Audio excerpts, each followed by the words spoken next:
Hai adik-adik, udah lama ya kita nggak ketemu. Gimana kabar kalian di rumah? Semoga pada baik-baik aja ya. Sekarang kita akan memulai ibadah Sunday School kita. Yuk kita berdoa untuk memulai ibadah Sunday School kita. Lipat tangan, tutup mata. Terima kasih Tuhan untuk berkat-Mu hari ini. Sekarang kami akan menguji nama-Mu dan mendengarkan firman. Engkau berkati agar setiap firman yang kami dengar dapat bertumbuh di hati kami, dan biarlah kami bisa menjadi saksi firman-Mu. Di dalam nama Tuhan Yesus, amin. Sebelum mendengarkan firman, yuk kita nyanyi sama-sama.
Yeay, sekarang Ciloran punya cerita nih, pada mau dengerin gak?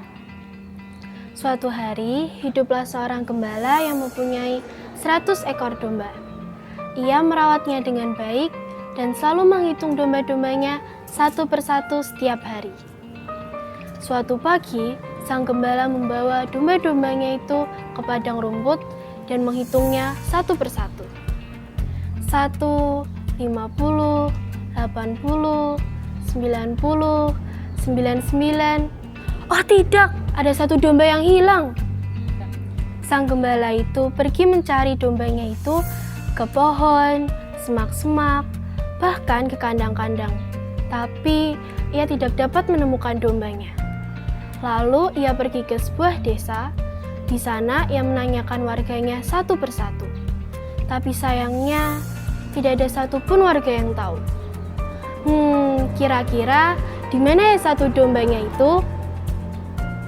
Lalu ia pergi ke pantai-pantai, pulau-pulau, tanpa letih lesu dia terus mencari. Akhirnya ia pergi ke sebuah gunung. Di sana ada banyak sekali domba. Wah, banyak sekali domba di sana. Aku akan menemukan satu dombaku itu.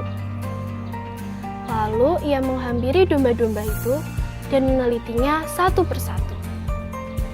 Ya, sayangnya tidak ada satupun domba miliknya. Aku harus pergi kemana lagi ya?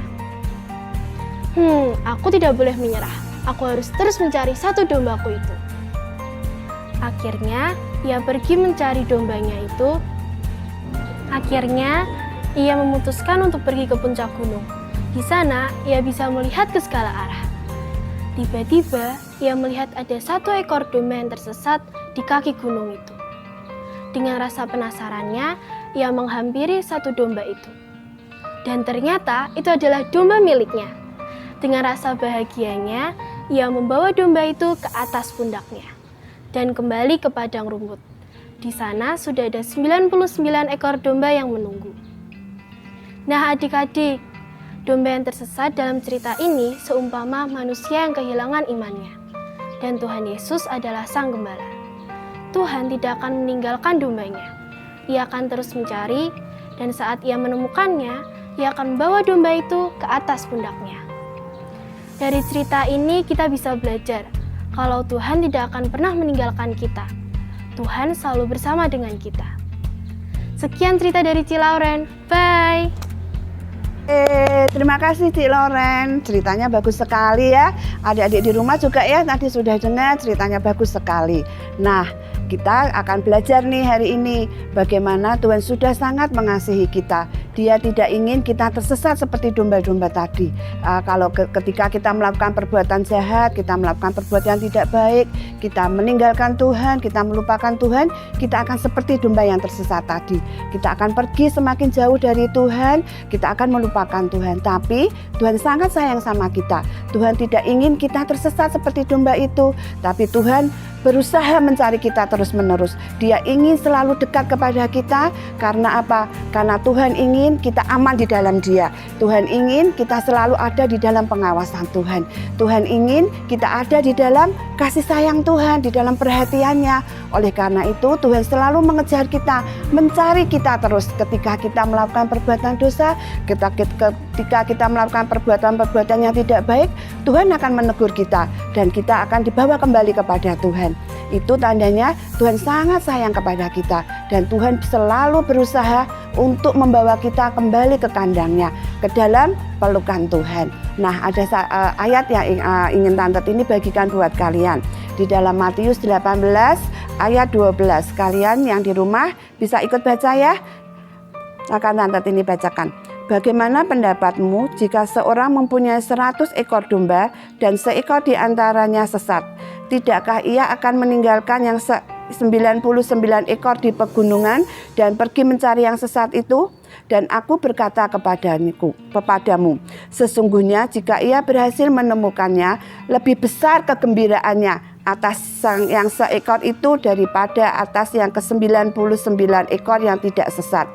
Demikian juga Bapamu yang di surga tidak menghendaki supaya seorang pun dari anak-anak ini. Nah, Tuhan tuh tidak ingin kita nih hilang. Tuhan tidak ingin kita ini tersesat. Tuhan ingin kita ada di dalam pelukannya, ada di dalam lindungannya senantiasa. Karena Tuhan sangat sayang sama kita. Nah, kalau kita ada dalam lindungan Tuhan, Tuhan akan menjaga kita. Kita akan sehat, kita akan kuat, kita akan ceria, kita akan gembira. Karena kita ada di dalam lingkungan Tuhan. Nah, itu yang harus kita ingat ya. Bahwa Tuhan sangat mengasihi kita dan Tuhan ingin untuk kita ada di dalam hati Tuhan, ada di dalam lingkungan Tuhan, di dalam dekapan kasih sayang Tuhan. Itu yang Tuhan inginkan. Tuhan tidak ingin kita jauh dari Tuhan. Kalau kita tersesat, kita semakin jauh, itu sangat membuat hati Tuhan sedih sekali. Nah, adik-adik di rumah, saat ini kalian bisa apa? Semakin dekat kepada Tuhan. Dengan cara kita banyak berdoa, membaca firman, kita bisa menyanyikan lagu-lagu pujian kepada Tuhan, kita bisa saling mendoakan. Hal itu akan membuat kita semakin dekat kepada Tuhan dan tidak menjauh dari Tuhan. Nah, semua kita harus lakukan itu ya, supaya kita tetap dekat di dalam Tuhan. Oke, anak-anak di rumah semuanya harus tetap apa? Tetap kuat, tetap ceria, dan tetap sehat. Yuk, kita akan akhiri ibadah kita pagi hari ini. Kita mau sama-sama berdoa. Setiap dari kalian sekarang tutup mata, kita doa sama-sama. Tante Tini di sini berdoa, kalian di rumah berdoa, tirukan apa yang Tante Tini doakan. Yuk kita berdoa. Tuhan, terima kasih buat kasih-Mu yang luar biasa untuk setiap kami. Engkau sangat mengasihi kami sehingga Engkau tidak membiarkan kami ini tersesat, menjauh dan menjauh Tuhan dari Engkau. Tetapi Engkau ingin membawa kami ini Tuhan di dalam dekapan-Mu, di dalam pengawasan-Mu, di dalam berkat-Mu, di dalam kasih-Mu. Engkau Allah yang luar biasa, Allah yang sangat mengasihi kami. Kami ingin Tuhan senantiasa tinggal di dalam lingkungan-Mu, di dalam hati-Mu, di dalam hadirat-Mu Tuhan. Tolong kami di dalam hari-hari kami ini, kami tetap dekat kepada Engkau. Tolong kami Tuhan supaya kami tidak menjauh dari Engkau, tetapi kami boleh semakin dekat kepada Engkau. Terima kasih Tuhan, hanya di dalam nama Yesus kami berdoa dan kami mengucap syukur. Amin. Nah, anak-anak, kita jumpa lagi minggu depan dengan hati yang penuh gembira, dengan sukacita. Shalom.